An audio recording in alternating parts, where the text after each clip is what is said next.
असर हुआ है। कालीबाई भील स्कूटी योजना और देवनारायण स्कूटी योजना के तहत राजस्थान बोर्ड और सीबीएसई बोर्ड में 65% और 75% से अधिक अंक लाने वाली मेधावी छात्राओं को स्कूटी वितरण नहीं होने के मामले में भजनलाल सरकार जांच करवाएगी। जनजातीय क्षेत्रीय विकास मंत्री बाबूलाल खराड़ी ने कहा है कि पिछली सरकार का जनजातीय से कोई लेना देना नहीं है, दोषी अफसरों पर कार्रवाई होगी।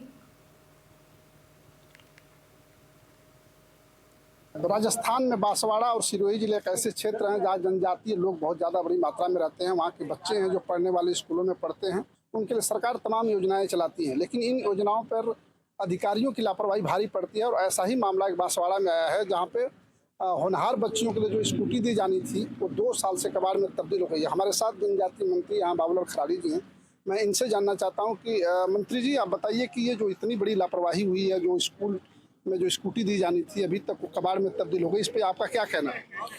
देखिए 2023 में ये स्कूटी आई थी 3000 और 1500 स्कूटियाँ बच्चों को वितरण कर दी गई और 1500 उनके क्यूआर कोड जारी न होने की वजह से वो स्कूटियाँ रह गई है।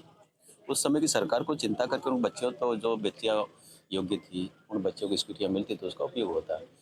वो 2 साल तक उनका उपयोग कुछ हुआ नहीं। अब हमारी सरकार आई है, सरकार आने के बाद लोकसभा चुनाव आ गए, लोकसभा चुनाव के बाद में सेशन आ गया, हमारा सेशन आ गया। अब हम भरोसा दिलाते हैं कि ये 1 सप्ताह के अंदर अंदर हम उन क्यूआर कोड जारी करा कर उन बच्चों तक स्कूटी पहुँचाने का काम करेंगे। सर, इसमें जो अधिकारी हैं, क्योंकि निश्चित तौर पे कि जनजाति बच्चों के लिए सरकार बड़ी गंभीर रहती है, उनके लिए योजनाएं चलाती है ताकि ये पिछड़े इलाके के बच्चे आगे जाएं।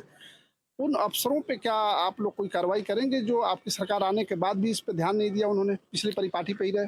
देखिए पिछली सरकार का जनजाति से कोई नाता नहीं था। जनजाति की बातें तो खूब करते थे लेकिन जनजाति का काम नहीं किया। इसी लापरवाही कारण ये स्कूटियाँ रह गई। निश्चित रूप से हम दिखाएंगे इन अधिकारी की लापरवाही रही है, किस कारण से रही है, उनको दिखाएंगे और फिर उचित स्तर पर उचित कार्रवाई करने का प्रयास करेंगे। Sir, thank you. ये है जनजातीय मंत्री बाबूलाल खराड़ी जी। उनका साफ कहना है कि पिछली सरकार का जनजाति केवल नाम लेते थे, उनका कोई नाता नहीं था। और इस बार की सरकार आई है तो निश्चित तौर पे जो भी इसमें अफसर शामिल होंगे उन पे कार्रवाई की जाएगी और इन बच्चों को तुरंत जो है उनको स्कूटी उपलब्ध कराई दी जाएगी। कोमल यादव, NDTV, सिरोही।